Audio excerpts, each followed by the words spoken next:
Donald Trump قاتلانہ حملے میں زخمی ہو گئے، جوابی فائرنگ میں حملہ آور بھی ہلاک ہوا۔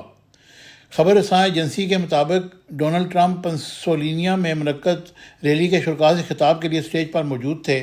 اچانک فائرنگ کا واقعہ پیش آیا اور گولی بظاہر سابق صدر کے کان کو چھوتی ہوئی نکل گئی۔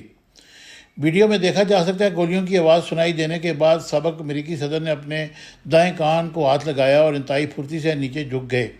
اس دوران ریلی میں بھگدڑ مچ گئی اور لوگ جان بچانے کے لیے بھاگنے لگے۔ تاہم چند ہی لمحے بعد ٹرمپ کھڑے ہوئے حامیوں کی طرف دیکھ کر فضا میں موقع لہرایا، جس کے بعد سیکورٹی اہلکار ٹرمپ کو اپنے اثار میں لے کر موقع سے روانہ ہو گئے۔ واقعہ کے مطابق ریلی فوری طور پر ختم کر دی گئی۔ امریکی میڈیا کے مطابق فائرنگ کے واقعے میں حملہ آور کے علاوہ ریلی میں ایک شہری بھی ہلاک ہوا۔ سیکرٹ سروس کے ترجمان نے بتایا کہ ان کے ایجنٹس نے حملہ آور کو موقع پر ہی ہلاک کر دیا تھا، جبکہ ٹرمپ محفوظ رہے۔ فائرنگ کے واقعے کی تحقیقات FBI کی نگرانی میں کی جا رہی ہے اور سابق صدر ڈونلڈ ٹرمپ نے سوشل میڈیا پر بیان جاری کرتے ہوئے کہا ہے کہ وہ محفوظ ہیں اور شکریہ ادا کرتے ہیں جنہوں نے ان کی جان کو بچایا۔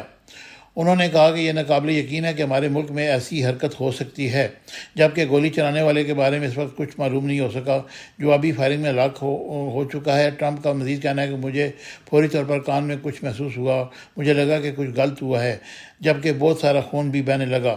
Subscribe my channel Business Times News for latest political, national, international news. Don't forget to subscribe Business Times News.